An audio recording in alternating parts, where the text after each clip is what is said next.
You'll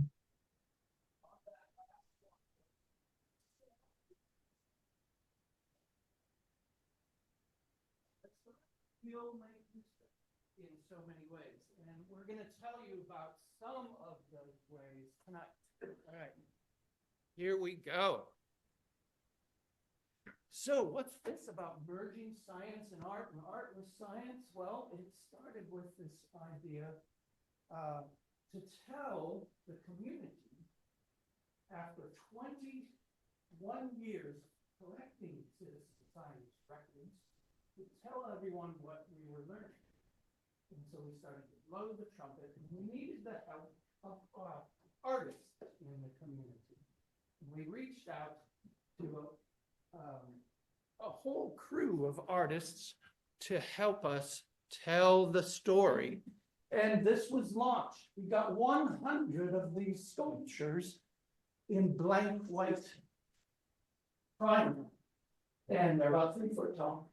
And we said, what would you like your art to say to the world? And the artists would send in what they, and there were 150 applicants, and we chose 100 artists to participate. And it was all on this theme, promoting clean water, healthy habitats where we, all of us and otters, live and play. All right. So we started to tell everyone what we were finding. And we planned to have the Otter Art Project in 2019. We launched it somewhere in 2008. Something went wrong. And so I was feeling down. And I just thought, what am I going to do with myself? I got on my bike and came down to Arcata Marsh every day for 2 years in a row. And I started mapping what I was seeing, where the otters were coming in, where they were coming out, where they were leaving us little packages that we could see what they were eating. And we started collecting the information. And here's what Elliot's question, how often did you see them?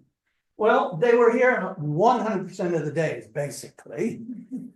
And I saw them in about 75% of the days myself with my binoculars. And actually, there were some days that I took a day off, and folks would send in their records, and I could claim those. Part of the 75%, right? Those kind of things. Can you tell a mother's tail compared to a pup's tail? There they go. The pup following the mom down to see what she's eating. Yeah. Oh, I certainly could if, yeah. Let's see. Hello, Jen. Square with your face on it. And little 2 arrows pointing away from each other. Be bigger. And then you fly off them. There we go. But there's also people asking on Facebook what the Zoom password is. Elliot on Facebook.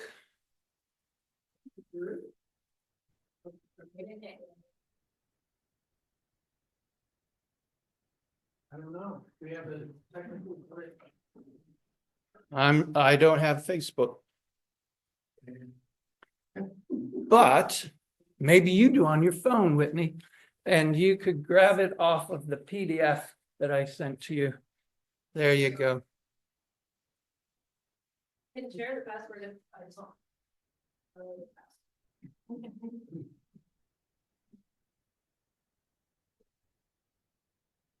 There's a piece of paper at the back that shows the password. The flyer that has the Zoom thing. Yeah, they'll get it. Yeah, they'll get it. Okay, are we all set? Yeah. Can I have a thumbs up out in Zoom land? Do you see it? Finally, Sorry about that. Okay. You can hide the bar on the side with your photo, with everybody's photos. Yeah. Like that.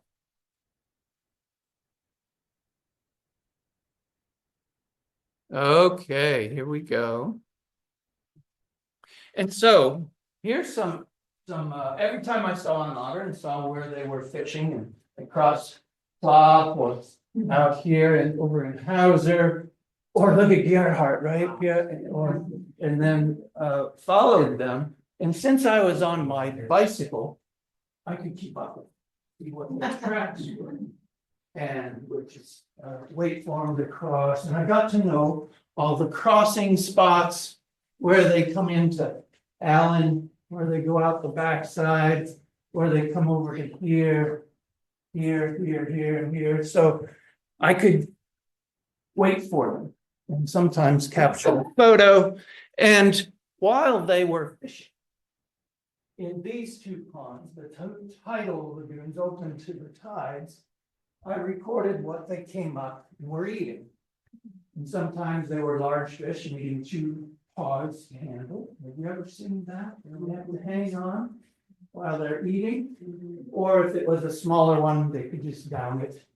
And so in these 2 ponds, they were eating large fish and small fish, a little bit of shellfish, a little bit of water birds.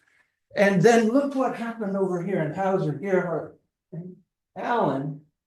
73% of what they were eating were birds. Did you know? Did you know that? Aren't they cute? Yeah.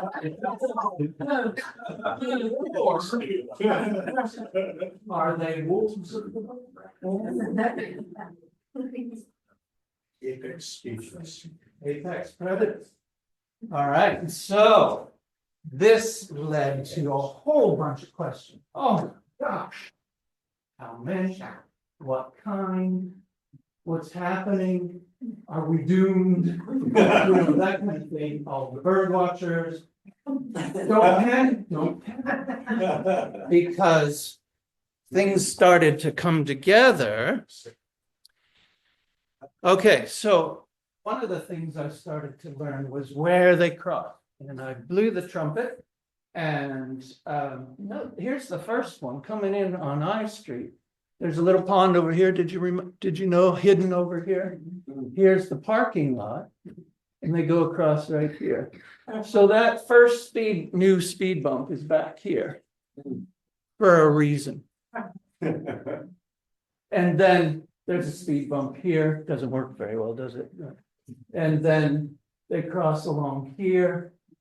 One got run over right here, and they cross here and here and here and here. And the main 2 spots of crossing the road is here and here. Did you know that? Right there. Between the ponds. And right here where the tree is. And if you look on the road, that's the muddy splattered prints right across there. The otters. And then if you look out here, and in here at low tide, you can see their muddy splattered prints and their belly slide marks going across the mud. Okay. So this otter is crossing right here. Yeah. So the picture is this guy. Okay. We lost 2 otters recently. Right in on this patch. The yellow are important marks. There's pipes or culverts that go under the road. Well, the otters know it and they use it. And unfortunately, this one got severed in the recent, but this one's still in operation. So 1, 2, 3, they can still get under the road. Yeah. So that's helping a lot. But what about this art program? So I started going out there and doing all that for my health, my mental health, for 2 years in a row, every day, waiting to launch the Otter Art Project. All the sculptures were done and they were in a warehouse waiting to get out. And once they did get out, can you remember? In the summer of 2021, there was one in here. It was this one, wasn't it? Yeah, it was right over here on the wall or something, yeah. And people would come and say, how many can I find? And there was prizes and celebrations. And then at the end of the summer of 2021, we auctioned them off. And we collected that money. And I've been able to then share that with 5 master's students. And 2 of them, you heard one of them last month, Lily, who talked to you about fish. That was sponsored by the art project. Isn't that cool? So we can learn more. Clean water, healthy habitats where we live and play. And the fish. All right, and tonight I'm going to introduce you to Whitney and Charlotte, who are going to tell you about their projects.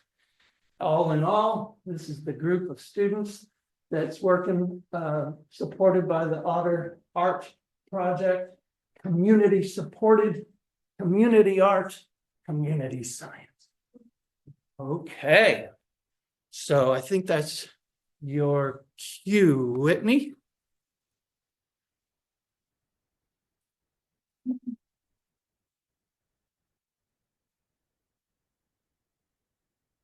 Hi, everyone. My name is Whitney. I'm one of Jeff's grad students nearing the end of my time here. So I started a couple years ago, and we wanted to know about the otters living in Humboldt County.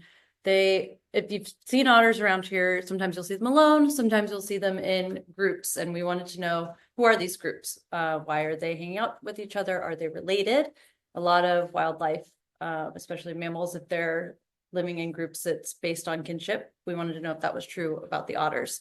So we wanted to know about how many otters are there living along coastal Humboldt County, and we want to know who they are. Are they related? Who is it in these social groups? These all adult groups. Sometimes you'll see a mom with pups and another adult with them as well, or 2 adults. And we wanted to know, why is that adult helping this mom raise these pups? Why is this adult catching fish and giving it to a pup rather than eat it herself? That doesn't really make very much sense energetically. And we also wanted to know where they're going. You know, sometimes we'll see a group of otters here and then you won't see a group of adults for a few days or a few weeks. And we wanted to know where they are in the meantime. So these are the sites that we sampled. So we sampled from Trinidad all the way down to the Eel River estuary. This is west of Ferndale. And we went around, we followed the otters here around the marsh, and we followed the social groups at the Little River estuary at Moonstone Beach. And then we sampled those 10 sites, went around and collected their scat.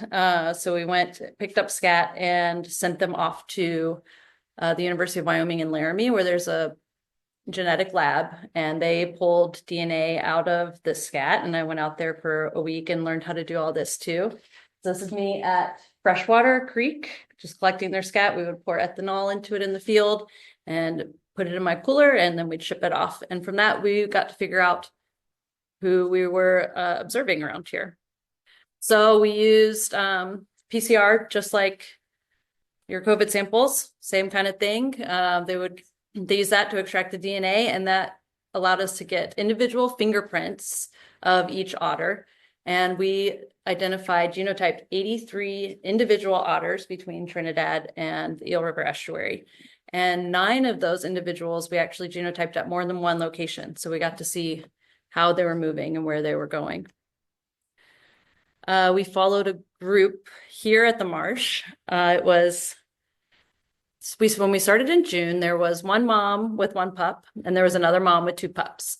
And then late August, these moms started hanging out together all the time. Anytime we would see one of those moms, the other mom was there too, and with their pups. So we were curious who they were. We kind of assumed, we could tell we would take close-up photos of their teeth, and we could tell that one of them was older. One had really sharp canines. The other canines were really worn down. So we knew one was older than the other, and we thought maybe they're sisters, maybe it's a mom and daughter. And it turns out we were right. So the generation one mom, this was the one with the worn down tooth. And these are all these numbers are the basic kind of their percentage of relatedness. So with her own pup, this is her own pup, they were 80% related. But with the other mom, here it is, they're 72% related. So if you're full siblings, or if you're mother, daughter, father, daughter, if you're, that immediate family, you're going to share at least half of your genes. So we were able to find out that this is the grandma, and this is the daughter, and then these are the grandchildren. And they were raising these children together. And then this pup, about a couple months into our data collection, we saw that the younger mom with two pups, she started favoring one of her pups, and she wasn't feeding one of them as much. And then we witnessed her being pretty aggressive with the pup. This one pup was getting a little skinnier, and as the weeks went on, we saw that she wasn't giving it as much attention. And then we saw her being really aggressive with this pup, and she was kind of pulling it under the water and rolling it around. And we thought, oh gosh, what's going on here? It was really kind of hard to watch. Turns out it's not her pup. So with genetic evidence, we were able to find out that somehow this pup ended up in her care, got adopted, and one day, eventually taking care of her own pup was probably becoming a little too energetically costly for her. And she had to tell this other pup, you're done. I can't take care of you anymore. And we didn't see that pup very much after that. We was hanging out with that mom for about another week, and then it went on its own way. We're not sure where it went. We never picked it up again. And then, if you've ever seen a group of adults here at the Marsh, we were also following around this group of adults. We assumed they were all males. And it turns out that they were, and they are also partially related. So they are cousins, it looks like, to these females that were raising pups here. And then two of them were probably half brothers or cousins. And one of them, this is negative 0.05, not related to that otter at all, those two. So one of them is just maybe moved through and started living with these two. So these otters don't necessarily, what we've learned is that they'll be social with people regardless of kinship or not. It does seem that they're a little more tolerant of living with their kin and helping their kin, but they are pretty social animals and they'll share their space. We also followed around a lot of adult social groups. So this was one that we genotyped all three of these males on multiple occasions, and it was always the same three males. And the adult social groups at Little River Estuary that we followed around, that group was really dynamic. And it was, sometimes there were females there, sometimes there were males there, and it was constantly shifting. We would genotype full groups of 3 to 5 adults that were foraging together, and like they were spending hours together the whole time we were watching them. And it was always a mixture of 7 or 8 individuals. So it was a constantly ever-changing group of otters. And then we got to see where they were moving. So by sampling at different locations. So here we are at the Marsh. We had one otter that we genotyped here. And then a few days later, genotyped it down at Woodley Island. And then a few days later, genotyped it back up here. So it made the round through the bay. We have the furthest one that we genotyped was a female. She moved all the way from Little River Estuary down to, so this is our northern half, all the way down the Humboldt Bay Wildlife Refuge. So it was a 45-kilometer move that she made in just a couple of days. So each of these colors is a different otter, and kind of the path that they likely took. We have some from Trinidad, or we had one otter from Trinidad that we picked up at Little River. So they're pretty close, but really the only way to travel from there is through the ocean. Yeah. So that's pretty treacherous. I wouldn't want to do that swim, but I don't swim like an otter. So we had, you can see this blue one. That's a long trip. We don't know, maybe it went out on the sand and back up and travel all the way up to Woodley. So from Ferndale all the way to Woodley Island. So they move pretty far. And this is just, you know, what we picked up in a few months. And now we're up to Charlotte.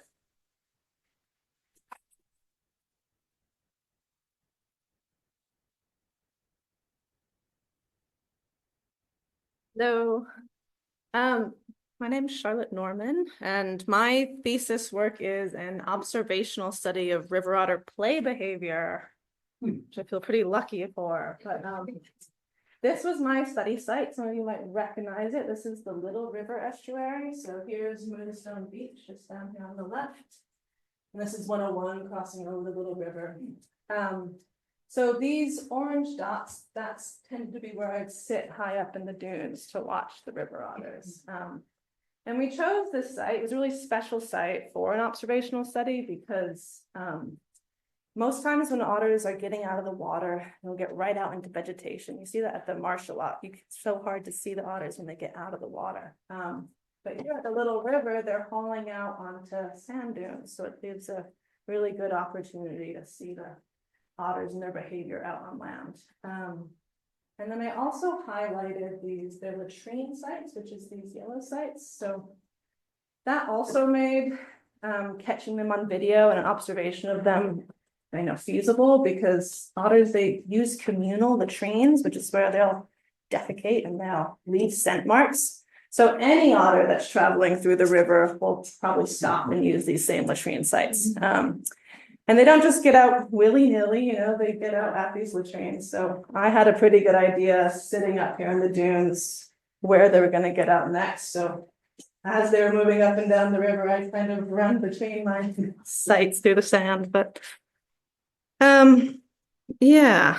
So this is me out of the Little River, and this is the technique I used for getting video of the otters. It's called digiscoping. So it's just an iPhone that's attached with an adapter to a spotting scope. The spotting scope can let you see pretty far away, but then on top of that, with the iPhone, when you're taking video, you can zoom in even more. So I could actually see the otters, not terribly well, but I could see them a quarter mile away. So I could really see down the estuary pretty well and get them on video. So I was going out to the Little River 5 mornings a week. I'd get there at sunrise and I'd stay for 3 or 4 hours, depending on their activity. And I did that for 5 months, June through November. And I had pretty good success rate. I saw them close to 70% of the days. But to give you an idea of, those 5 months, I was probably in the field about 330 hours. The play video that I have to analyze is about an hour's worth, which is like 0.3% or something. So, yeah. So, stretching it. But, yeah. So, river otter play behavior. Otters are known for being playful, right? I think that's like the adjective that often first comes to mind when you think of river otters. But it's actually largely anecdotal evidence. There's been very few studies of their play behavior. I only know of 2 actually, and on top of that, there's just very few behavioral studies of otters at all because they're just so hard to catch when they're out on land and see what they're doing. So most of the studies of their behavior that do exist are of captive groups, not of wild groups. But otters are unique in their play behavior too. They play at all ages. Pups will play, adults will play. They play in big groups. A number of otters will play all together. That's actually quite rare among animals for play to persist into adulthood. It's actually, it's pretty universal, especially in young mammals, that you'll see young will play.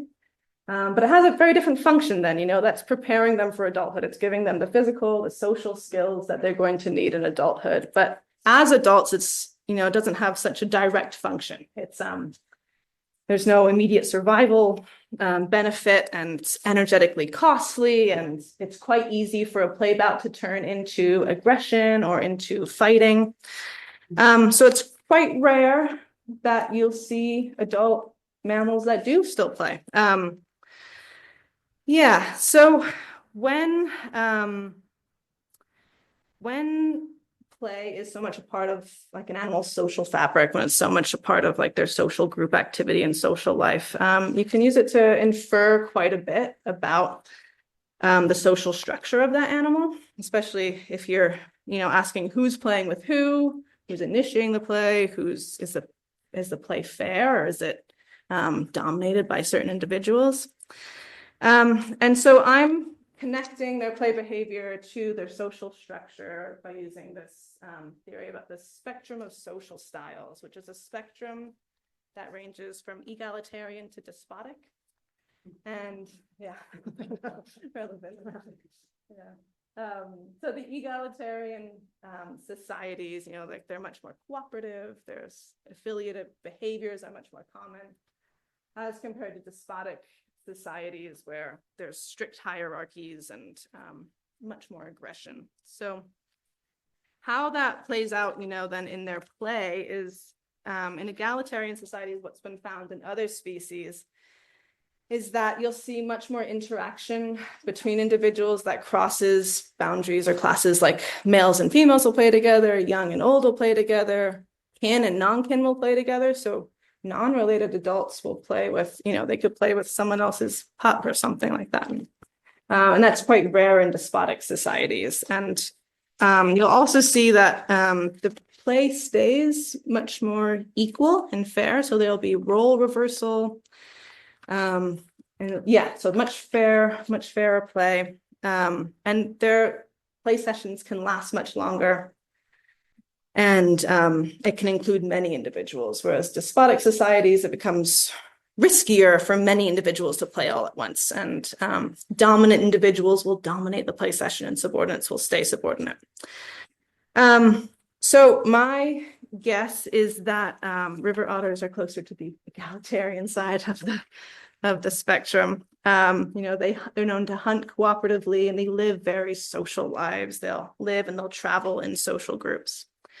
So I'm going to be analyzing that 1 hour of footage to ask, who is playing with who's initiating, is it males and females playing together? Is it only females playing together? Who's initiating the play? Are the play sessions fair? And hopefully that can tell us a little bit about their social structure. So I have a video of a haul out at the Little River this summer. It's the whole haul out. And yeah, so this is a mom and her 2 pups and a female helper. And the female helper, she joined the mom and pup group in July.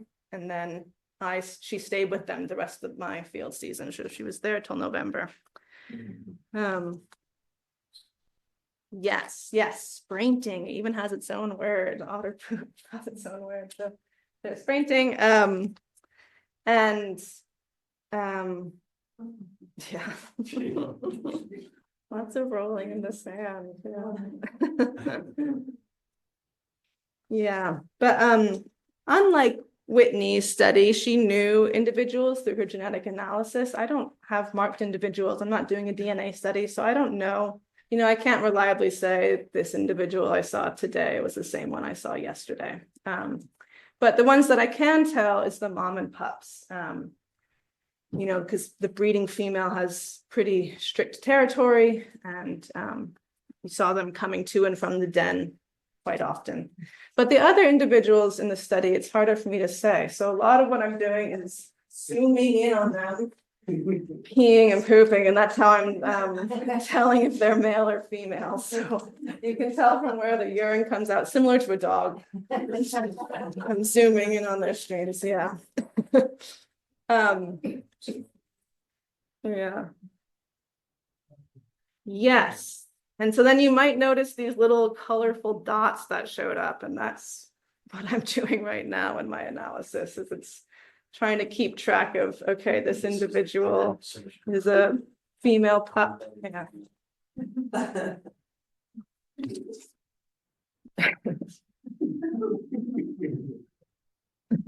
What is this about?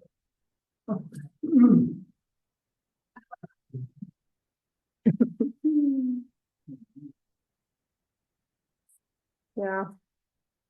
This is one of those examples where they kind of gang up on someone though. But this is mom, the red dot. And then the pup's the one, so one pup leaves and then it's the helper playing with the other pup still, but. Yeah. Yeah. So at this point in my analysis, that's largely what I'm doing is I'm pouring through these videos and I'm marking, okay, this individual is an adult or a pup, they're a male or a female.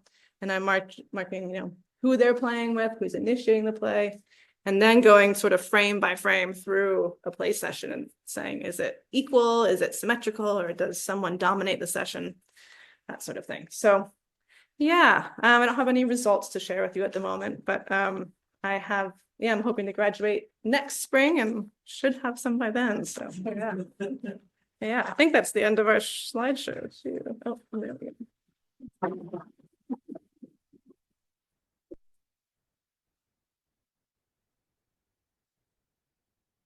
Okay, well, what do you want to ask? Okay, we'll start in the back. Yeah, right in the back. There's one in the back. I'll start. Yeah, no, there's one way back. In the hat, yeah. Thanks for the presentation. It's Chris. Our next golf race team. Next month we're racing as a river otter team. I was wondering if anyone would want to participate in our team, and you could be help with handouts or fun drives or do some goofy art with us. It will be glorious. So when is that gonna? May 22nd is the race day, but we already got most of the art done, like the major art piece of the otter. But we still have like drives and things to make to hand out to people and spectators. Awesome. Let's talk later. I've got some otter heads. As you run. Okay, and then up to the front. Yes. I have a question for Charlotte. So you said you only have only an hour, you're going through frame by frame. But how many different play sessions in that hour? About 250. Yeah. I was guessing.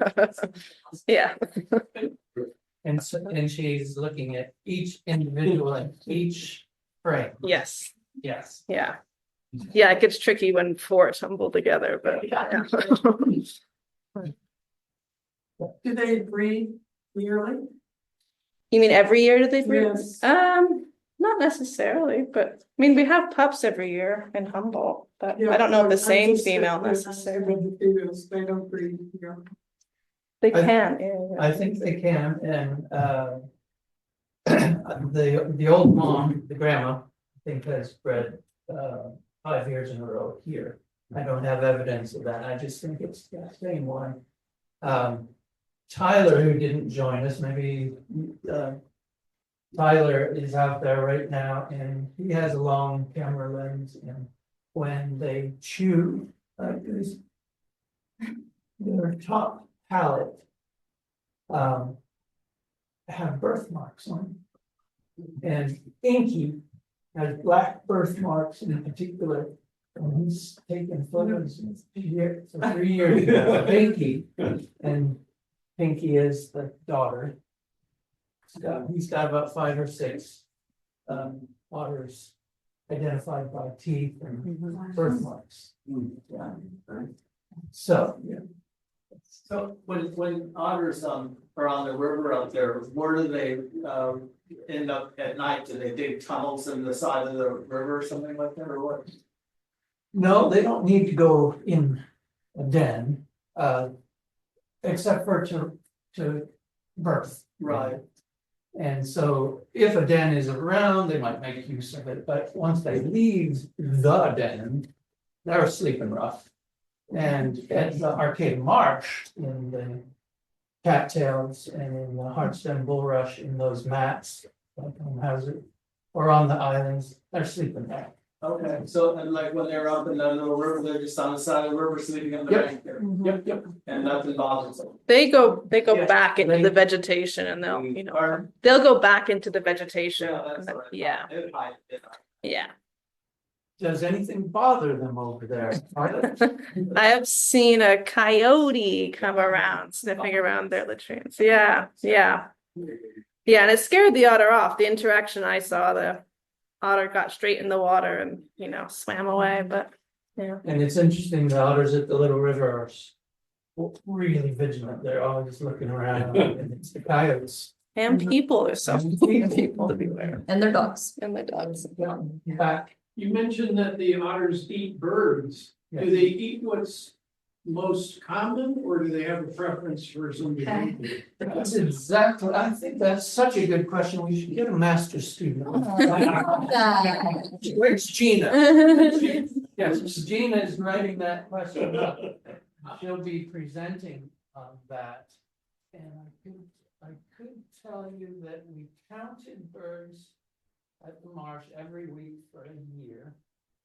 On all the ponds, thousands and thousands of birds to find out if they're taking the most abundant.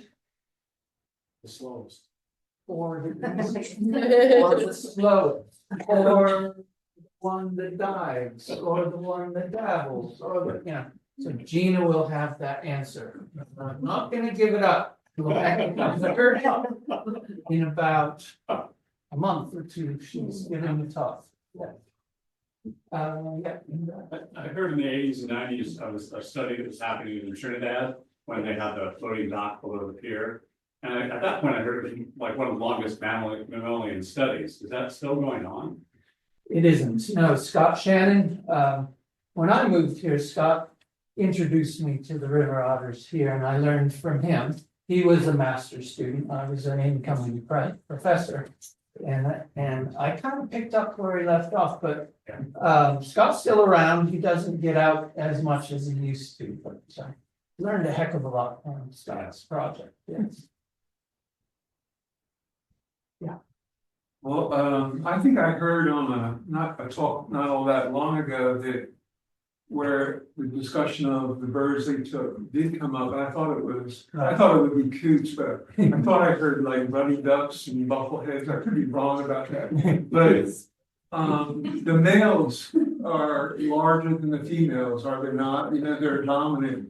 Yeah, I was wondering if they were less egalitarian or whatever. Yeah. Let's see. Yeah, I mean, there's like one captive study where females tended to be more dominant than the males, but I'll see that here. We should get a master's student on that. Yes. Do you have a sense for the carrying capacity of the marsh? Like we've had 2 females with babies pretty regularly. Could it ever be 3? It's Whitney, how many otters has showed up at the Arcata Marsh? We genotyped 16, 16. 7 or 8 that we knew were residents of the marsh. And the other 8 were transients moving through, we think. I think there could be more, but. And what's interesting about the transients, they know where all the scent mark stations are. They've been here before. Someone showed them. Yeah. They go where is familiar. Anyway, and over the last 25 years, Arcata Marsh citizen scientists, you all have been sending in records, and I can tell you that 24 out of the 25 years, there's been at least 1 pup produced here. And of all the other sites, we don't have nearly as good of contributions as the Arcata Marsh. So 24 out of 25 years, yes. Yeah, how do we compare to the adjacent areas north and south of us? So we did, in the first 15 years of the citizen science records, we looked at I think we had 45 sites where we had consistent pup records coming in. And all we could really say is that the litter size was exactly the same between inland rivers and coastal, north, south. There was no difference in the area with pup size. Now, the frequency with which pups are produced, you can't answer that because the effort in the different areas change, ebbs and flows in the. You need a constant effort to answer that question. You don't have it. What kind of area do they do their birthing? Where do they do their birthing? And how long is it before the pups like are presented out of that? It's about 2 months they're in the den. About two. Yeah, and then they come out as really tinies. I think George has seen that happen where they're being carried. They can't swim yet, and they kind of drop them in and they sink. Labradors are the same. I've seen that. Anyway, so they learn, and the dens are underground. In crevices, or they don't dig it themselves, they use a natural place and finish it off with digging, but yeah, they don't dig it themselves. You know, I haven't, on purpose, I haven't approached one of the den areas here. I'm leaving them alone. I think I know where they are. There, but I'm not going in.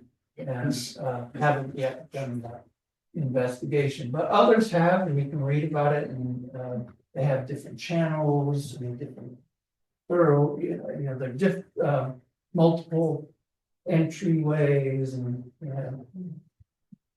different features to them. Is anybody working on the big lagoon population?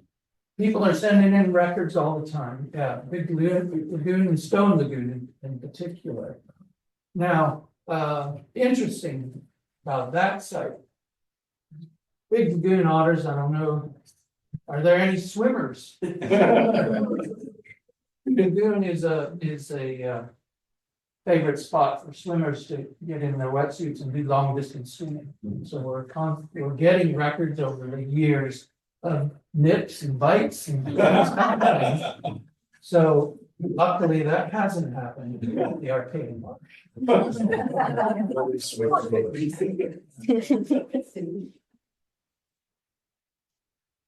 Yeah, I'm back. I'm curious if the good students, once they graduate, will they continue studying otters in the future, or if there's any plans of that, or keeping determined? To be determined. They're really easy to fall in love with, so. I'd be very happy to. Yeah. Yeah, we'll see if Yeah. it works out. Would it be possible to see if there's any questions on chat? Of course. I'm not. I saw another hand back there too. Yeah, what's the status of the colony in Big Sur? They thought of bringing the ocean otters up, like we're thinking of the kelp and stuff and the beaver. Is there any movement on bringing the ocean otter up north? There's only talk. We just No lost the movement. screen share, that's all. How do the raccoons interact with the otters? I see a lot of raccoons. Yeah, they do use the same paths every once in a while. You can see the prints in the Well, same Something spot. like that. I've never seen an interaction, you know? I bet an otter would win though. Yeah. They're fast. You done any studies where they're tagged? GPS tags? I haven't been doing that. The tags, the studies with tags, you can't put a neck ring on it or a collar, you know, or an ear tag or anything. So it's an implant. And the antenna just hangs out. It's a surgical implant. In the abdomen. And I didn't want to go there. Any idea what the longevity is? Yeah, 7 years-ish.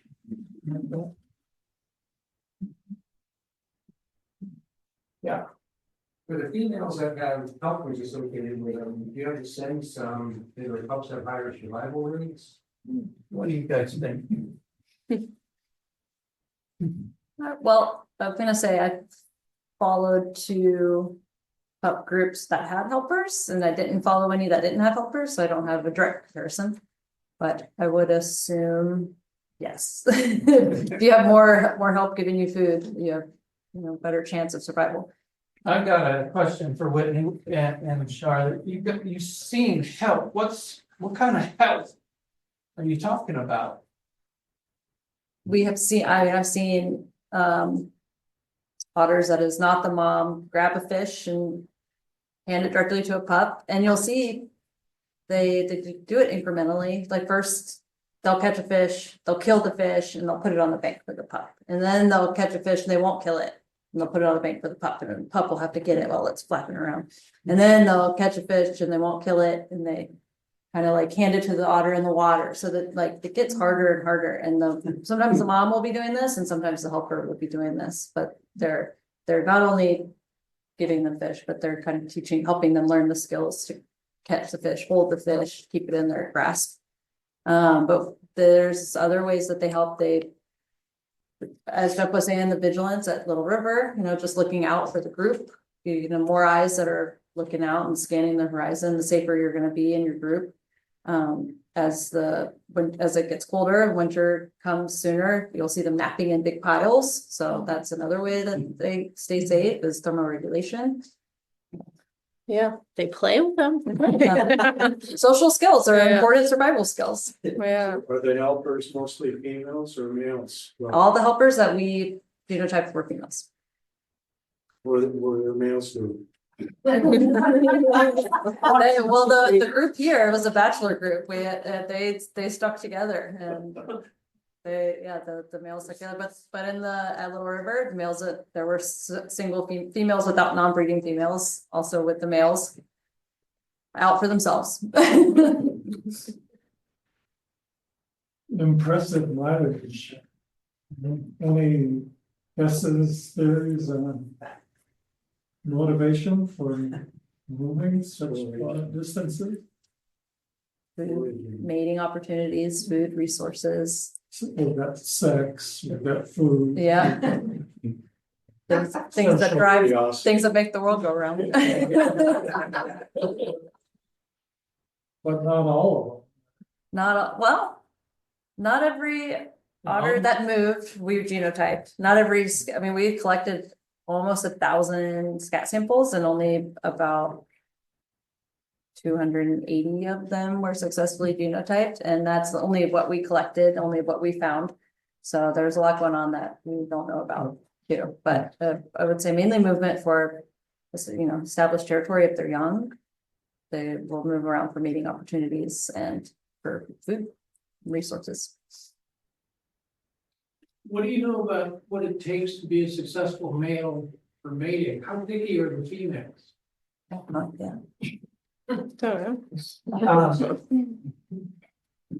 I've watched.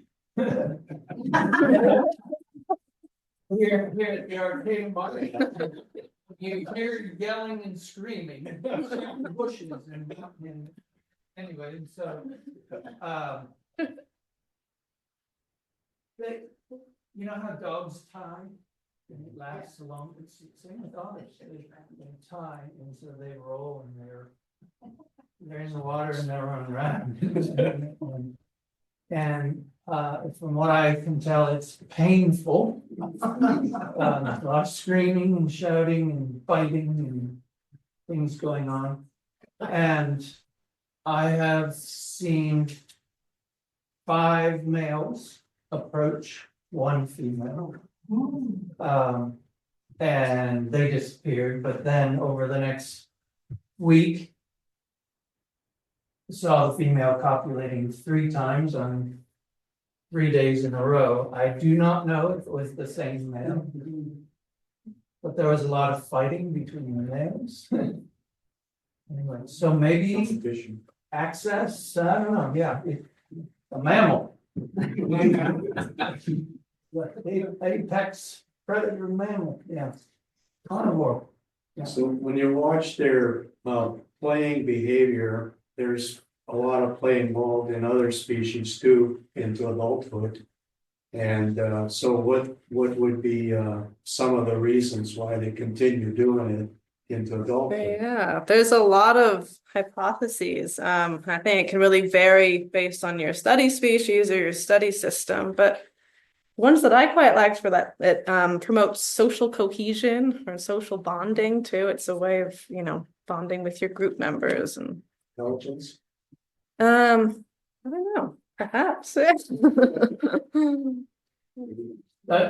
an interesting question, and it's anecdotal so far. Charlotte's probably the first one that's gonna answer some of these questions. Has the wherewithal to make that happen. And an anecdote I could give you, like the last time that I saw, the three males that Whitney saw come in, they're. What did you call them? I call them the beefcakes. Don't know if you've been to Yellowstone, you see grizzlies, you see a female grizzly, a male grizzly, the males walk with muscle bulging. So do the male otters at the Arcata Marsh when you see them fall out. And, in muscular structure. And when they play, it's really rough. And yet, they're always together and they're always hunting together. And if one gets separated, they start chirping like a pup until they find each other and they find each other and they nose to nose greet. They play, they rough, tail slap each other, and then they go on and hunt together and travel together. Maybe that's the way to stay, you can imagine. Yeah, I know you showed them kind of playing on the beaches. Do we know if they play in the water or even underwater? Yeah, they seem to roll around under there together. Can't see what's happening, but yeah. I counted something like 50 rolls and they just come up. That was one of my words in my behavioral observations that I would just jot down is otter ball, which is when they all kind of gather and roll and turn in the water. There are otters at the zoo. Are they injured or not able to participate in society somehow? No, they're males. They were captive bred in another zoo. And you can't have males and females apparently without a female coming off the worst, I think. Yeah.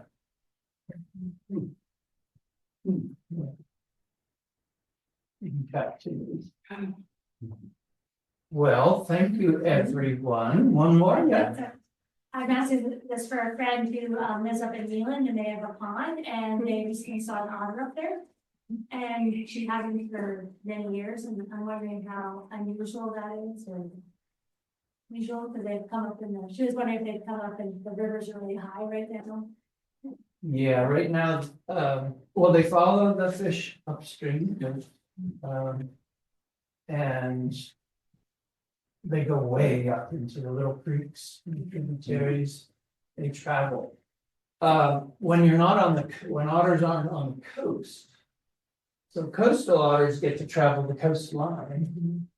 But if you're way inland, there's no coast. They're always up and down rivers. So it's more elevational up creeks and tributaries. And they're always on the move, looking for enough to eat every single day.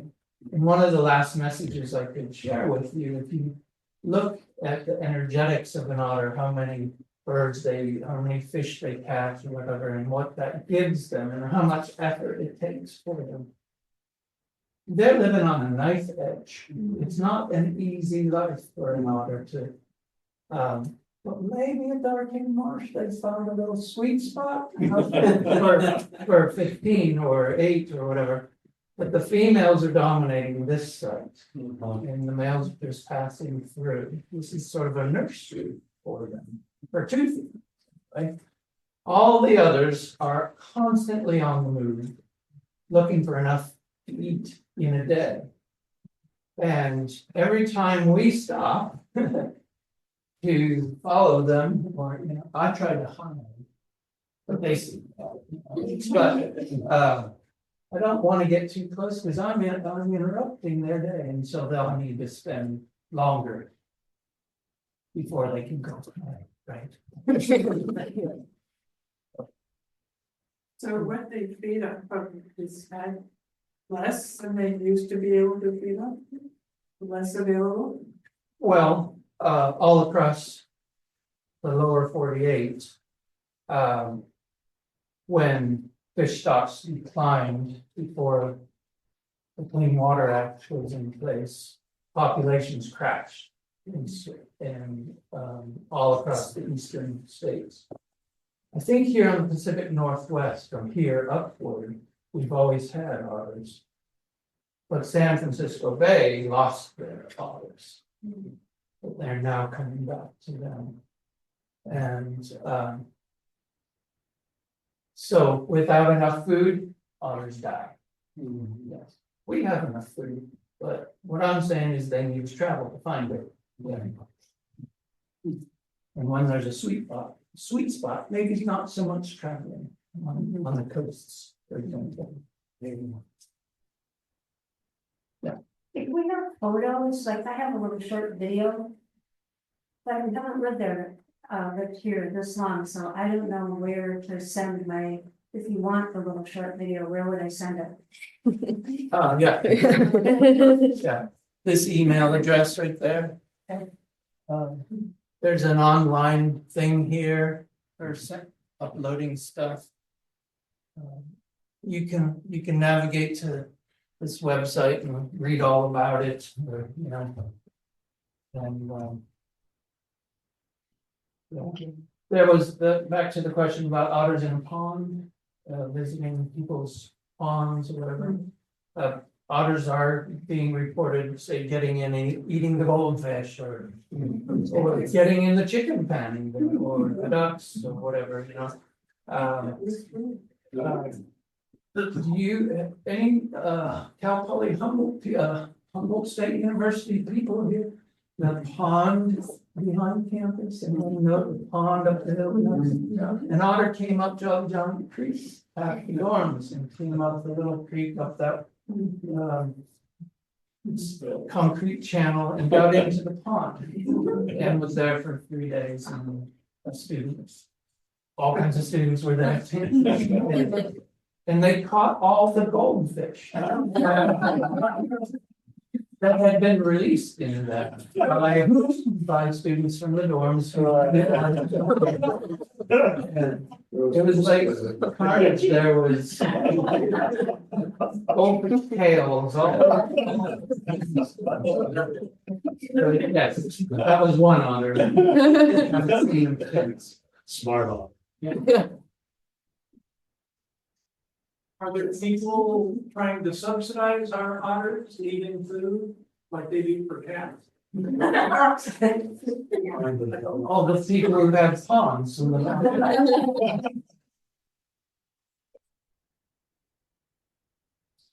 a good idea. Well, very good. Thank you all for coming out.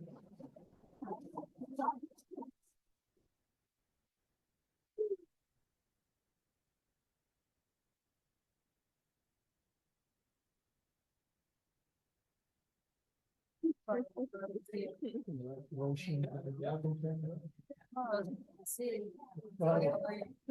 another one, not so little. That's Gina. Oh, but they're, he's good. Yes, yeah. That's I heard you were. She's doing good. They're down in Irvine. I think he's part of garden this year. Yeah. Oh, yeah. It's awesome. Thank you. I would like to work. That sounds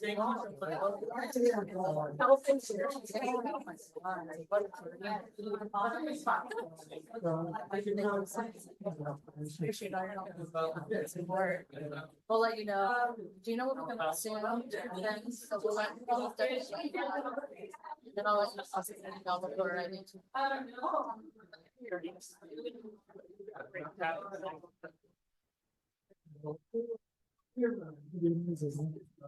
I'll get to talk here when we get to work. Yeah, I just wanted to. Thank you. I'll have a good night. Thanks for coming. Nothing out here. A picture of them with two Africans.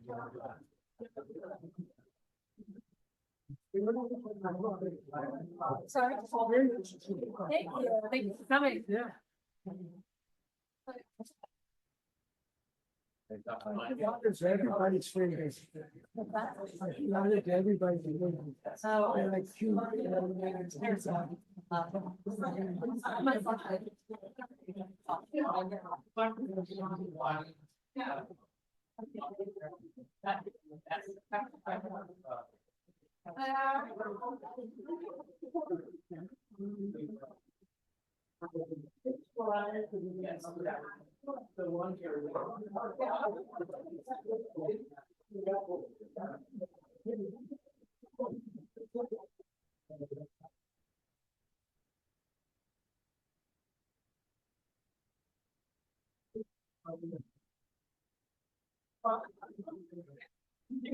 Yeah,